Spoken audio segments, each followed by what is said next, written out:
नमस्कार साथियों, स्वागत है आपका कंसेप्ट नर्सिंग क्लासेस में। Nursing officer CHO staff nurse के लिए एक नया प्रैक्टिस टेस्ट आज सॉल्व करेंगे। तो ये प्रैक्टिस टेस्ट आने वाले जो भी अपकमिंग एग्जाम्स हैं उनमें सभी के लिए इम्पोर्टेंट है, क्योंकि ये एम्स नॉर्सेट का प्रीवियस ईयर का पेपर है। तो देखेंगे क्वेश्चन नंबर 1।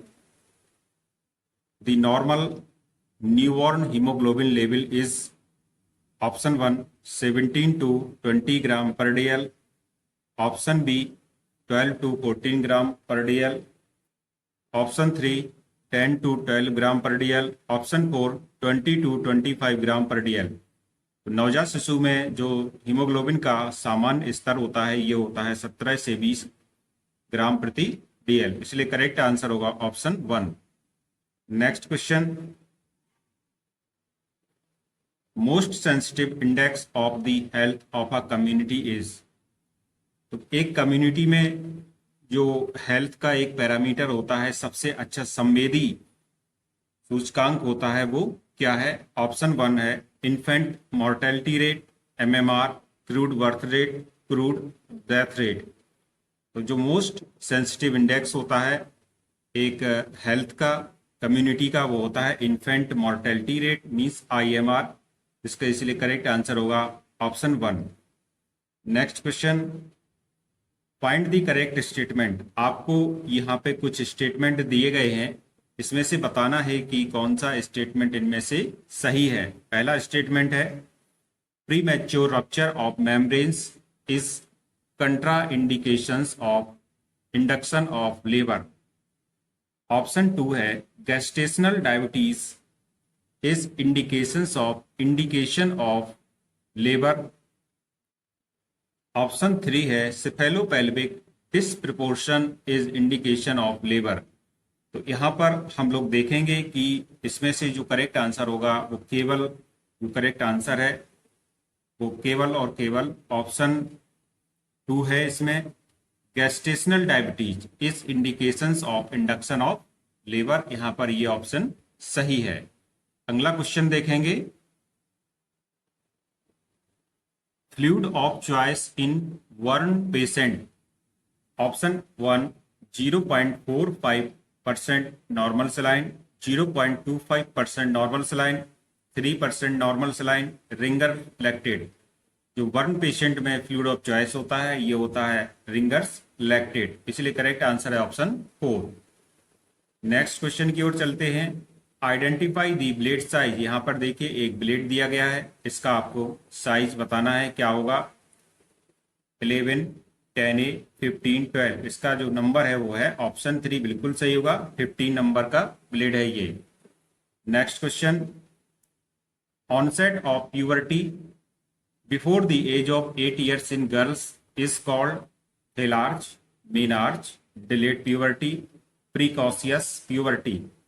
8 वर्ष के पहले प्यूबर्टी आना ये कहलाता है प्रिकॉशियस प्यूबर्टी, इसलिए करेक्ट आंसर होगा ऑप्शन 4। नेक्स्ट क्वेश्चन,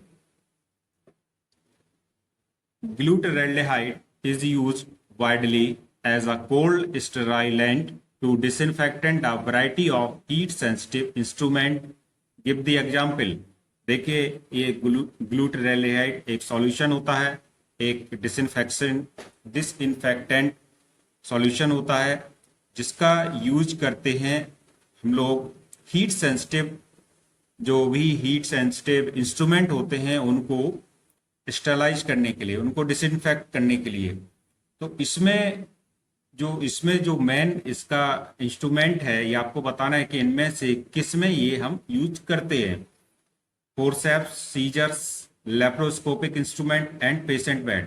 तो इस प्रकार से हम देख सकते हैं कि यहाँ पर जो हीट सेंसिटिव है वो है केवल लेप्रोस्कोपिक इंस्ट्रूमेंट, क्योंकि इसमें कैमरा भी होता है जो प्लास्टिक का बनता है, जिसमें प्लास्टिक यूज होता है, और इसमें एक ट्यूब भी होती है। तो ये जो मटेरियल होता है ये हीट सेंसिटिव होता है, इसलिए यहाँ पर जो करेक्ट आंसर होगा ऑप्शन 3 बिल्कुल सही है।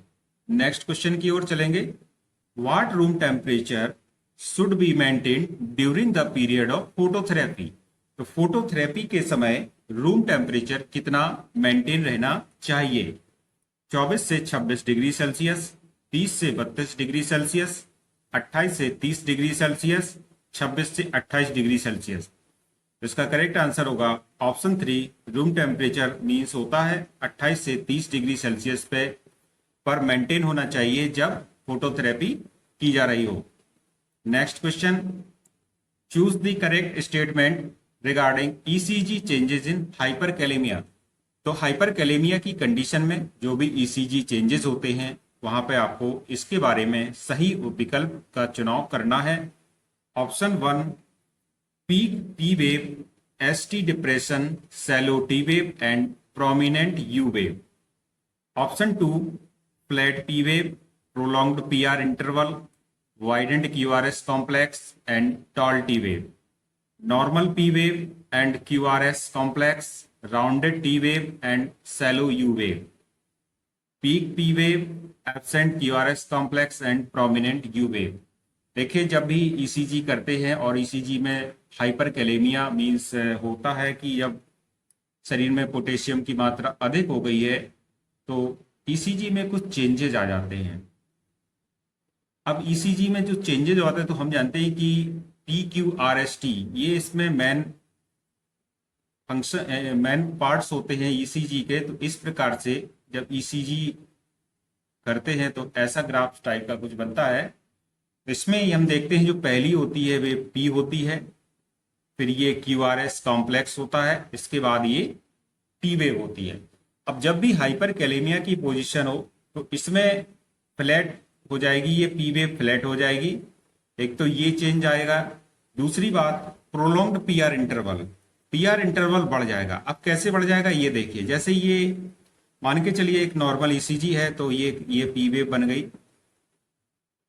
इसकी P वेव बन गई, तो थोड़ा सा इस प्रकार से चेंज हो जाता है, मींस ये जो डिस्टेंस है ये बढ़ जाती है। तीसरा जो इसमें पॉइंट है वाइडेंड क्यूआरएस कॉम्प्लेक्स, और ये क्यूआरएस कॉम्प्लेक्स हम यहाँ देख सकते हैं, इसमें ये चौड़ापन हो जाता है, ये वाइड हो जाता है, और ये टी वेव हो जाती है, टाल हो जाती है। इस प्रकार से इतने अंतर आ जाते हैं, तो इसीलिए जो इसका करेक्ट आंसर है ऑप्शन 2 बिल्कुल सही होगा। तो फिर से देखते हैं, हाइपरकैलेमिया की स्थिति है, पी वेव फ्लैट हो जाएगी और ये पीआर इंटरवल ये प्रोलॉन्ग्ड हो जाएगा, बढ़ जाएगा, क्यूआरएस कॉम्प्लेक्स वाइड हो जाएगा और ये टी वेव टॉल हो जाएगी। तो ये हमारा करेक्ट आंसर इस प्रकार से उसमें होगा, ऑप्शन 2 बिल्कुल सही है। अब अगले क्वेश्चन की तरफ देखते हैं। To perform catheterization the nurse should place a woman in lithotomy position, dorsal recumbent position, Sims position, Trendelenburg position. तो एक वुमेन में जब कैथेटराइजेशन करना हो तो इसको डॉर्सल रिकम्बेंट पोजीशन में रखते हैं, फिर कैथेटराइजेशन करते हैं, इसलिए करेक्ट आंसर है ऑप्शन 2। नेक्स्ट क्वेश्चन की ओर चलेंगे। Stunting refers to option 1 low weight than what is appropriate for a certain height, option 2 low BMI, option 3 low weight than what is appropriate for a certain age, option 4 low height than what is appropriate for a certain age. Stunting का मतलब होता है, देखिए जब हम लोग ये माल nutrition means कुपोषण वाला चैप्टर पढ़ते हैं तो इसमें दो शब्द हम लोगों को देखने को मिले हुए, एक स्टंटिंग होता है, एक वेस्टिंग होता है। तो स्टंटिंग का मतलब होता है कि लो हाइट का घटना, that what is appropriate for a certain age. तो एक निश्चित आयु पर जितनी हाइट होनी चाहिए किसी भी बच्चे की, किसी भी व्यक्ति की, जब वो नहीं हो रही है तो उसको हम लोग स्टंटिंग कहते हैं, इसलिए करेक्ट आंसर होगा ऑप्शन 4।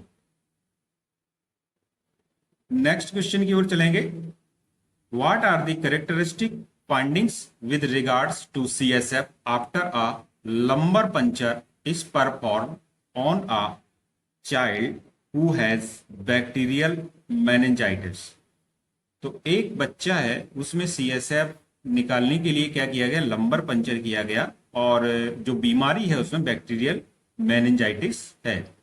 तो जो क्लिनिकल फाइंडिंग होगी, कैरेक्टरिस्टिक फाइंडिंग होगी भी वो क्या होगी? CSF is cloudy, elevated neutrophils, elevated proteins, decreased glucose. Option 2 CSF is clear, decreased pressure, decreased protein and increased glucose. Option 3, CSF is clear, decreased neutrophils, increased protein, decreased glucose. Option 4, CSF is cloudy, increased pressure, decreased proteins, increased glucose. इस प्रकार से जो correct answer होगा option 1 बिल्कुल सही है। जब भी लंबर पंचर के बाद किसी बच्चे में लंबर पंचर किया गया है और सीएसएफ उसका निकाल करके उसकी हमने स्टडी की है, तो सीएसएफ क्लाउडी होगा और इसमें न्यूट्रोफिल्स की मात्रा बढ़ी हुई होगी, प्रोटीन भी बढ़ी हुई पाई जाएगी, लेकिन ग्लूकोज की कमी पाई जाएगी। तो cloudy, elevated neutrophils, elevated proteins and decrease glucose, ये कंडीशन देखने को मिलती है बैक्टीरियल मेनिंजाइटिस में, इसलिए यहां पर करेक्ट आंसर है ऑप्शन 1। नेक्स्ट क्वेश्चन की ओर चलेंगे। What is trimester wise weight gain in pregnancy? Option 1 1 5 2 kg, option 2 5 to 5 kg, option 3 1 5 5 kg, option 4 5 5 5 kg। तो ये ट्राइमेस्टर, हम जब प्रेगनेंसी होती है किसी महिला में तो उसमें 3 ट्राइमेस्टर होते हैं, फर्स्ट, सेकंड और थर्ड, सभी 3-3 महीने के होते हैं। तो इसमें वेट गेन भी होता है, कई भी फिजिकल और मेंटल चेंजेस भी होते हैं। तो एक इसमें चेंज होता है वेट गेन का। तो जैसे जैसे शिशु फीटस बढ़ता जाएगा तो वेट गेन होता जाएगा। तो शुरुआत में तो फीटस का वजन कम होता है, तो इसलिए 1 हो गया, फिर उसका वृद्धि शुरू होनी होती है और इसलिए इसका 5 और 5, क्योंकि ये घटता नहीं है जैसे यहाँ पर दिया गया, तो फीटस का वेट घटता नहीं है, बढ़ता ही है। तो इसलिए यहाँ पर करेक्ट आंसर है ऑप्शन 3। पहले ट्राइमेस्टर में 1 किलो वेट बढ़ेगा, दूसरे में 5 kg और तीसरे में 5 kg, इसलिए यहाँ पर करेक्ट आंसर है ऑप्शन 3। अगला क्वेश्चन की ओर चलेंगे। The common normal site of implantation of blastocyst in the uterus is upper uterine portion, mid uterine portion, lower uterine area, lower cervical segment। जो ब्लास्टोसिस्ट होता है, जब फर्टिलाइजेशन हो गया स्पर्म और ओवम का तो जाइगोट बना, जाइगोट के बाद एक ब्लास्टोसिस्ट स्टेज आई, वो इम्प्लांट होगी यूट्रस में। इम्प्लांटेशन के लिए जब वो आता है तो जो कॉमन साइट होती है, ज़्यादातर कहाँ पर ये इम्प्लांटेशन के लिए साइट होती है ये आपको बताना है। तो ये होती है अपर यूट्राइन पोर्शन। देखिए जैसे हम इस प्रकार से, क्या है कि एक यूट्रस हो गया, तो ये सबसे कॉमन नॉर्मल साइट है। तो ये क्या है, अपर यूट्राइन पोर्शन है, इसलिए यहाँ पर करेक्ट आंसर है ऑप्शन 1। नेक्स्ट क्वेश्चन देखेंगे।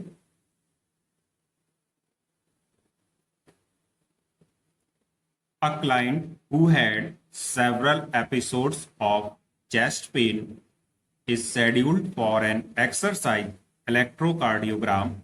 Which of the following statement is important in counseling the client? Option A, this is non-invasive test to check your heart's response to physical activity. Option B, this test is the definitive method to identify the actual cause of your chest pain. Option C, the findings of this test will be of minimal assistance in the treatment of angina. Option D, the findings from this minimally invasive test will show how your body reacts to exercise. एक patient होता है जिसको बार बार chest pain की शिकायत होती है, तो उसके लिए सजेस्ट किया गया कि आप ईसीजी कराइए। तो ईसीजी से पहले उसकी काउंसलिंग की जा रही है। तो इसमें जो भी स्टेटमेंट होगा वो करेक्ट स्टेटमेंट होगा कि this is non invasive test.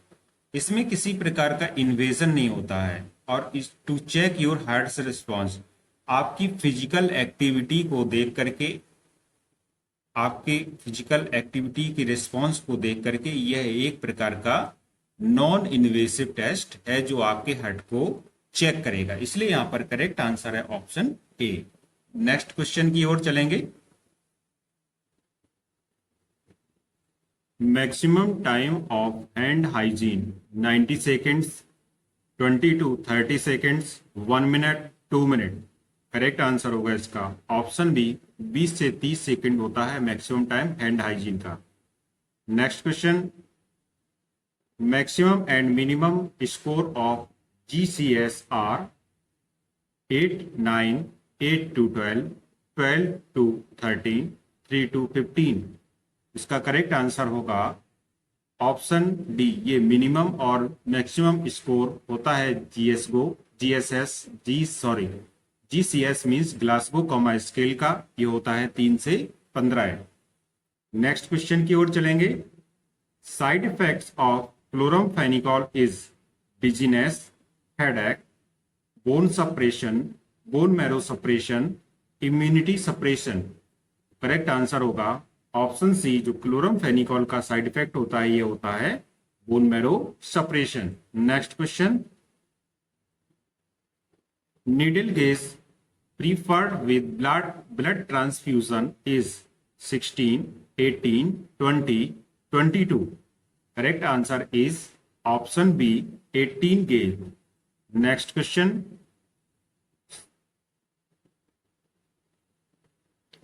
Which of the following is correct series of labour. ये सीरीज आपको बताना है जो लेबर की करेक्ट सीरीज है। तो इसमें जो करेक्ट आंसर होगा ऑप्शन बी, इसका बिल्कुल सही है। पहले इंगेजमेंट होता है, डिसेंट, उसके बाद फ्लेक्शन, उसके बाद इंटरनल रोटेशन ऑफ हेड, उसके बाद क्राउनिंग, इसके बाद एक्सटेंशन, उसके बाद रेस्टिट्यूशन, फिर external rotation of head.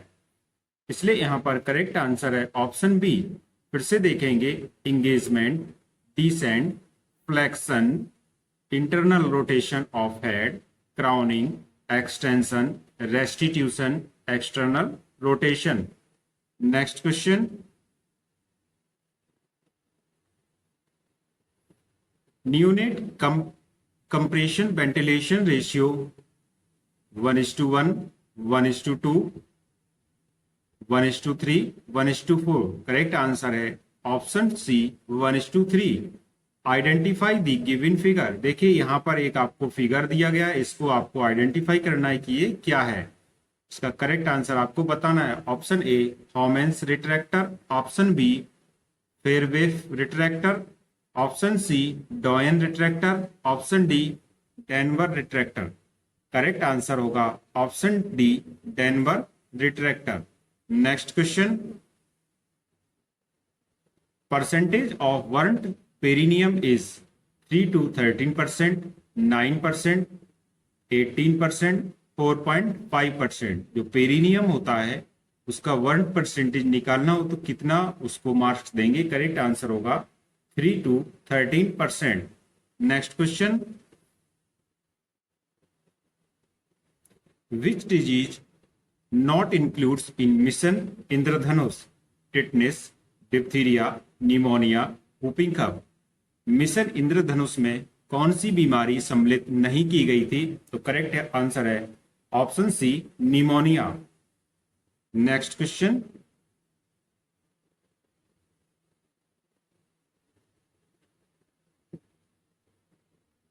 Worth weight quadruple by 5 months, 1 year, 18 months, 2 years।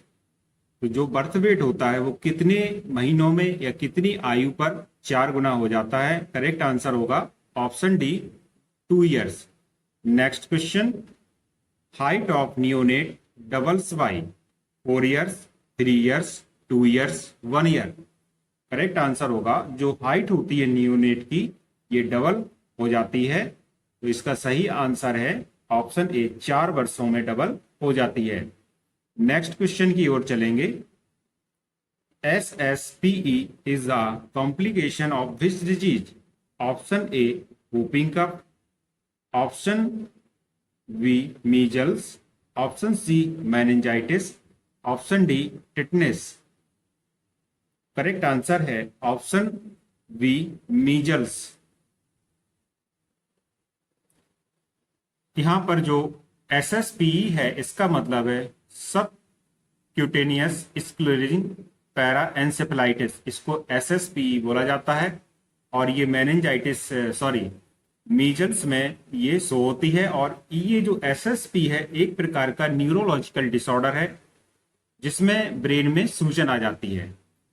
ठीक है, इसलिए इसका जो करेक्ट आंसर है ऑप्शन बी बिल्कुल सही है, measles. Next question, the term decrease number of RBC is anaemia, pancytopenia, leukopenia, leukaemia, thrombocytopenia. तो एक टर्म होता है जब आरबीसी की संख्या घट जाए तो इसको क्या कहा जाता है? तो इसका करेक्ट आंसर है ऑप्शन ए, एनीमिया होता है। Next question, placenta implantation abnormality placenta implanted deeply into myometrium. Option A, placenta accreta, placenta previa, placenta increta, placenta percreta. Correct answer is option C, placenta increta.